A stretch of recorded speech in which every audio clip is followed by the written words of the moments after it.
Oi pessoal, tudo bem com vocês? Bem-vinda a mais um vídeo, bem-vinda a mais um Arquivo Misterioso. Já deixa o like aqui no começo do vídeo que ajuda bastante o canal. Se você não é inscrito, se inscreva e me acompanhe também nas minhas redes sociais. Então é isso, vamos lá começar o Arquivo Misterioso de hoje.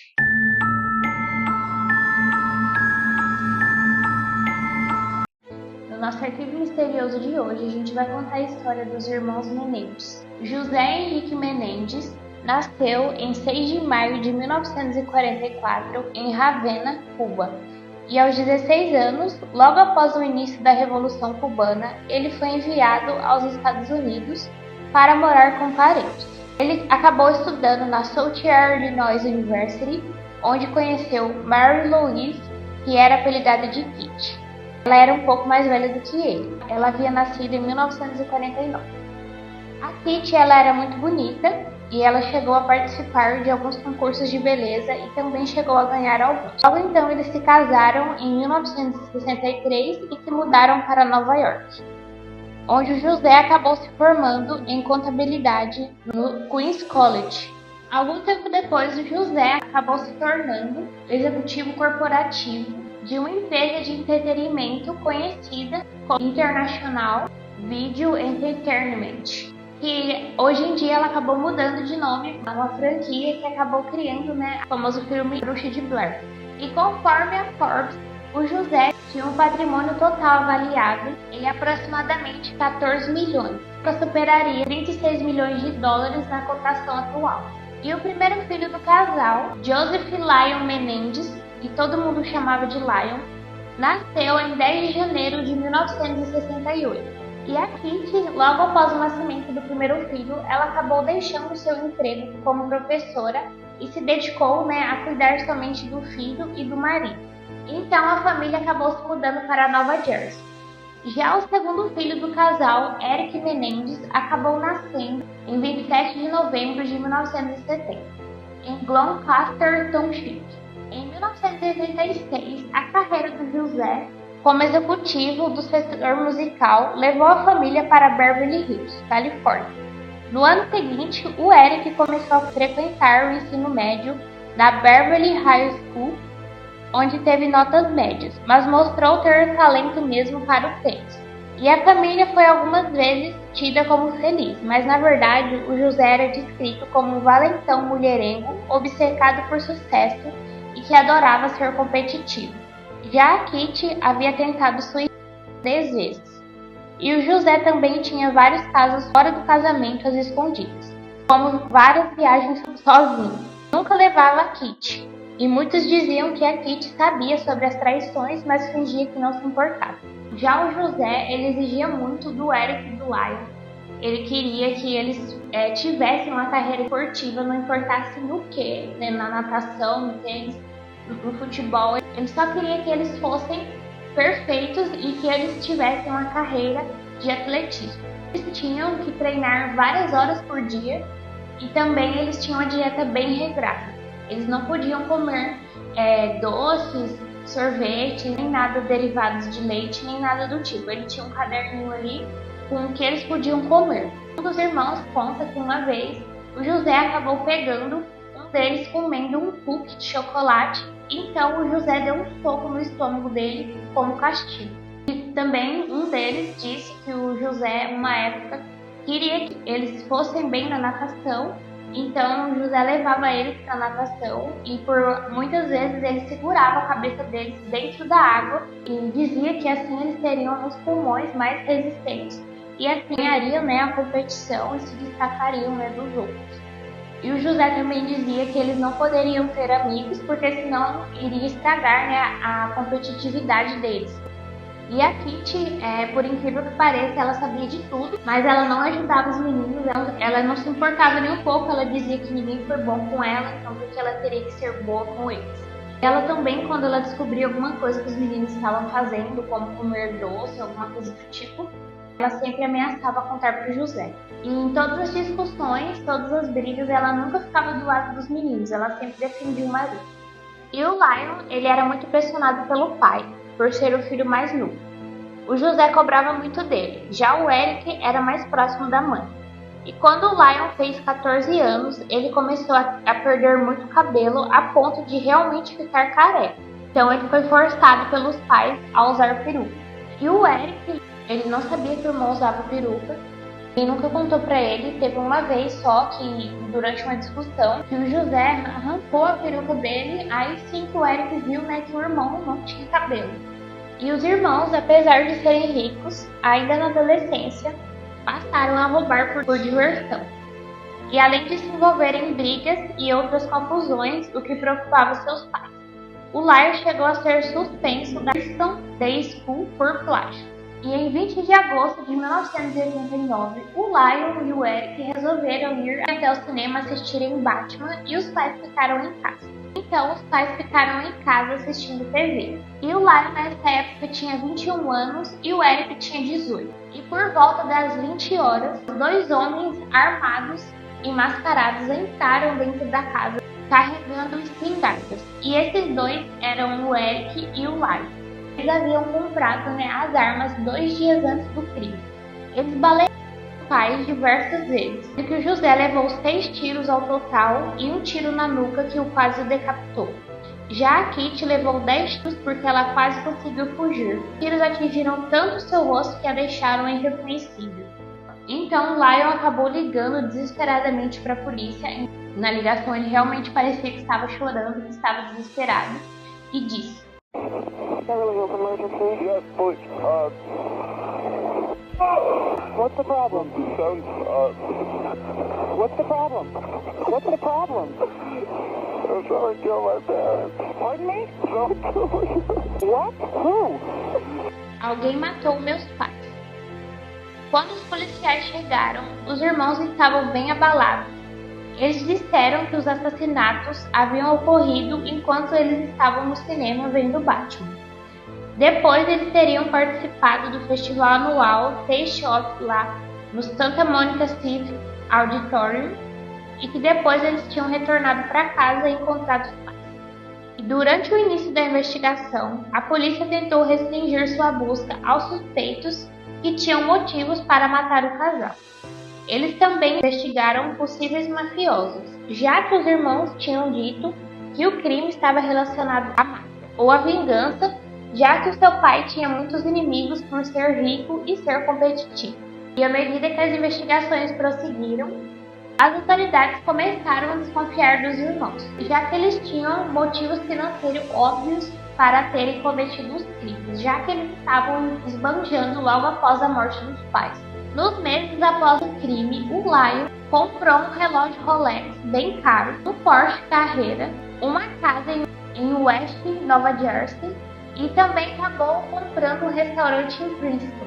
Já o Eric acabou contratando um treinador de tênis em tempo integral. O treinador específico, ele era bem famoso, ele era famoso por treinar várias celebridades e ele pagava por diária, então ficou bem caro. O Eric também acabou competindo em vários torneios de tênis em Israel. Eles acabaram deixando a mansão em Beverly Hills que eles moravam, né, com os pais, onde aconteceu o crime, e se mudaram. Então eles se mudaram para uma casa na Marinha de Del Rey. Eles também dirigiram por Los Angeles na Mercedes-Benz SL conversível de sua falecida mãe, e jantaram em restaurantes caros e fizeram viagens para o Caribe e Londres. E acredita-se que eles tenham gasto cerca de $700 mil no período destes assassinatos. Meses depois, o Eric acabou confessando o crime para seu psicólogo, Jerome Oziel, para que ele mantivesse o segredo. O Eric o ameaçou. Porém, Jerome contou tudo para sua então namorada na época, Judalon Smith, e depois de terminar o relacionamento, acabou contando tudo para a polícia. Após o testemunho de Judalon, o Lion foi preso em 8 de março de 1990 e o Eric se entregou 3 dias depois, após voltar de sua viagem de Israel. Ambos foram detidos sem direito à fiança e separados um do outro, porque os policiais temiam que eles pudessem planejar uma fuga. Em agosto de 1990, o juiz James Albrecht que as fitas das conversas entre o Eric e o Jerome eram provas admissíveis que poderiam, né, ser usadas no julgamento já que o Eric ameaçou, né, o Jerome, assim a relação médico-paciente foi violada.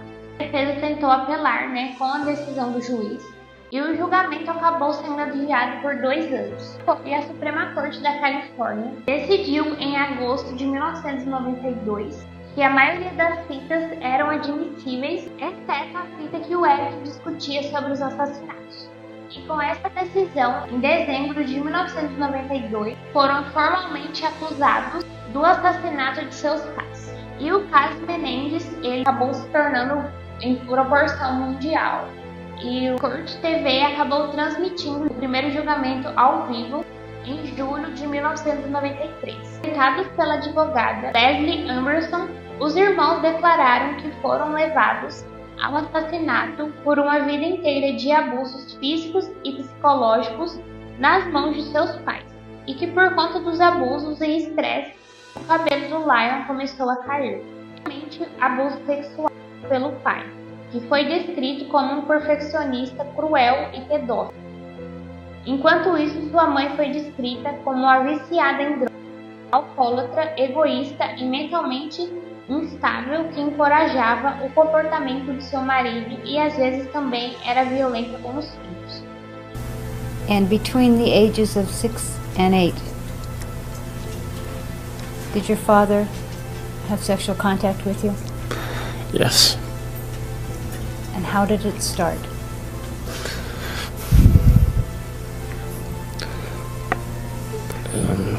Just started with, after sports practices, he would massage me, and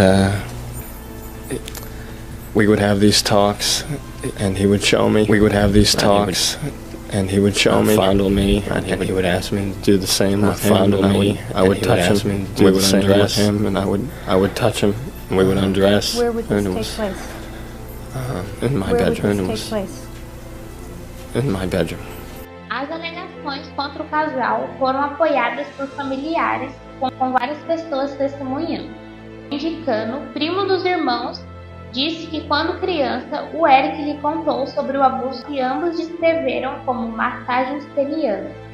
Diane van der Molen, outra prima dos irmãos, afirmou que uma vez contou a Kitty sobre o abuso sexual que o Lee estava sofrendo, né, pelo José, mas que a Kitty havia dito que a história era falsa e nem deu ouvidos.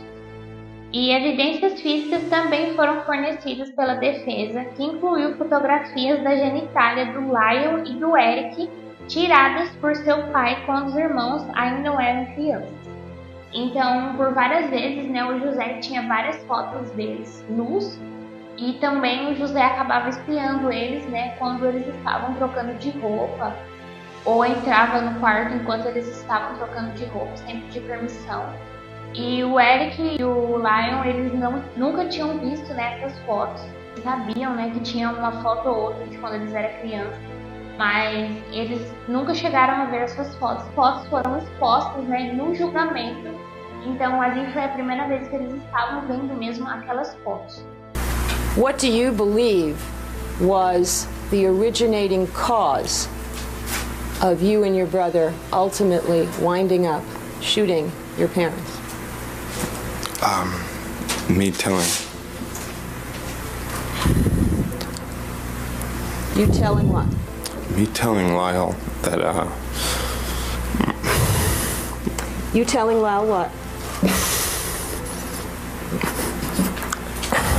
Was it you telling Lyle about something that was happening? my dad. My dad. Wait 1 second, Mr. Menendez. Okay, let me ask. No, he was in the process of answering, so there's no need to ask him. Can you answer the question? Yes. Okay, it was you telling Lyle what? My dad had been molesting me. And did you want something from your brother? Is that why you told him?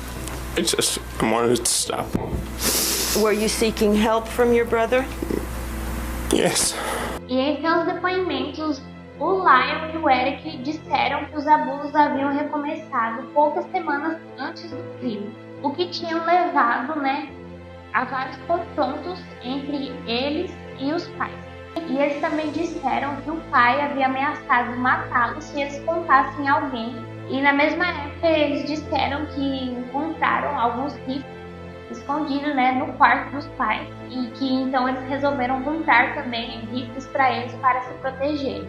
E que o último confronto teria ocorrido dentro de casa em 20 de agosto de 1989, pouco antes da Kitty e o José serem mortos. E os irmãos disseram, né, que durante a briga o José fechou a porta, o que não era comum entre as brigas deles. Então eles ficaram com muito medo do que estaria por vir. Então o Lyle e o Eric saíram de casa para carregarem as suas espinhas. E o Eric afirmou que assim que entrou na casa ele começou a atirar. E essa parte agora que eu vou contar pra vocês, eu achei uma parte bem pesada e bem revoltante também. Depois eu quero comentar ela no final do vídeo, porque eu fiquei muito indignada, especialmente com essa parte do julgamento. A promotora Pam Zanuck argumentou que não tinha havido abuso sexual porque eles não têm equipamento necessário para serem abusados. E o promotor Lester Kuriyama sugeriu que o Eric era homossexual e que o abuso sexual havia sido consensual. Os promotores argumentaram que os assassinatos só tinham sido motivados por ganho financeiro, já que a herança equivalia a uma fortuna de 14 milhões de dólares. E o julgamento terminou sem que os jurados chegassem a um veredito. E como resultado, o promotor público do condado de Los Angeles, Gil Garcetti, anunciou imediatamente que os irmãos teriam um novo julgamento. Na prisão preventiva, o Departamento Correcional da Califórnia acabou separando os irmãos e os enviou para diferentes prisões. Por serem considerados presos de segurança máxima, eles também estavam separados dos outros presos. E eles permaneceram em prisões diferentes até fevereiro de 2018, mas eles sempre trocavam várias correspondências. E quando o Lee foi transferido da prisão estadual de Muddy Creek, no norte da Califórnia, para a penitenciária Richard J. Donovan, no condado de San Diego, onde o Eric cumpria pena e foram alojados em unidades separadas. Em 4 de abril de 2018, o Lee foi transferido para a mesma unidade habitacional que o Eric, e eles se reuniram pela primeira vez desde que começaram a cumprir suas sentenças quase 22 anos depois. Segundo testemunhos, os irmãos começaram a chorar e se abraçaram em seu primeiro encontro na unidade. Em 27 de fevereiro de 1998, o Tribunal de Apelação da Califórnia confirmou as condenações de assassinato dos irmãos. E em 28 de fevereiro de 1998, a Suprema Corte da Califórnia se recusou a revisar o caso. Ambos os irmãos entraram com pedidos de habeas corpus da Suprema Corte da Califórnia, que foram negados em 1999. Tendo esgotado seus recursos de apelação no Tribunal Estadual, eles apresentaram pedidos de habeas corpus separados no Tribunal Distrital nos Estados Unidos. E em 4 de março de 2003, um juiz magistrado recomendou o indeferimento das petições e o Tribunal Distrital adotou a recomendação.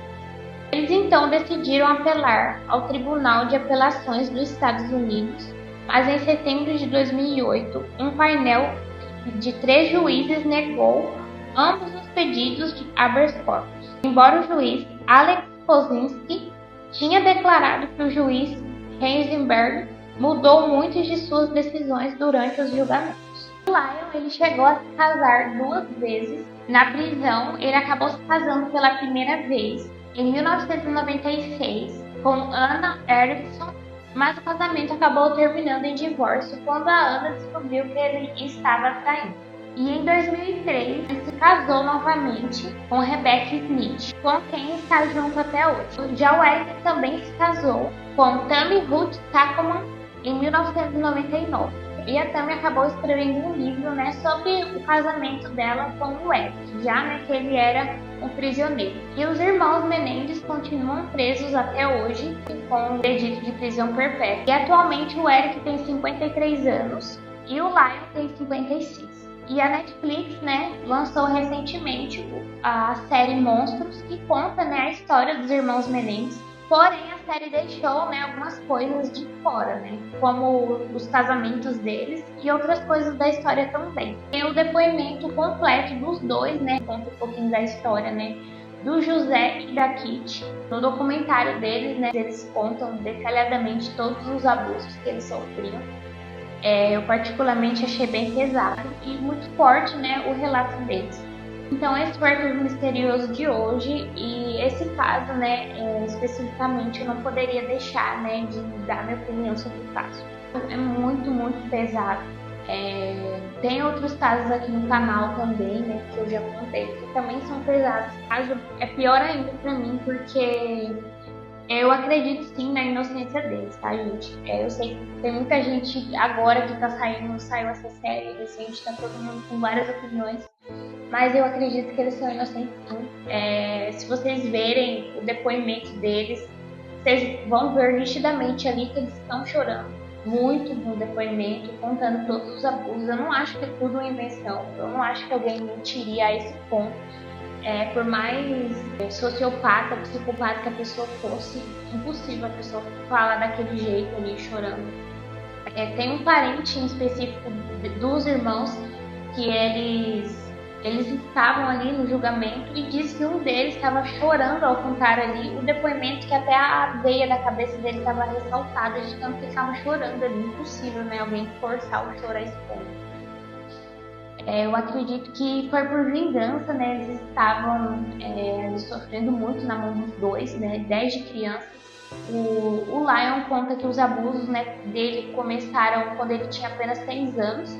Fora o fato, né, que o Lion começou a perder cabelo, né? Começou a ficar calvo. Imagina, né? Um adolescente já ficando calvo, né? Não existe isso, gente. É um estresse absurdo que ele estava passando ali. Então, com certeza foi por conta dos abusos, sim, que ele estava ficando calvo, que ele estava perdendo todo o cabelo. Esse é um caso muito revoltante. Enfim, eles mataram, né, os próprios pais. Mas, poxa, vamos pensar também o porquê, né? Será que foi por causa do dinheiro mesmo ou por causa disso?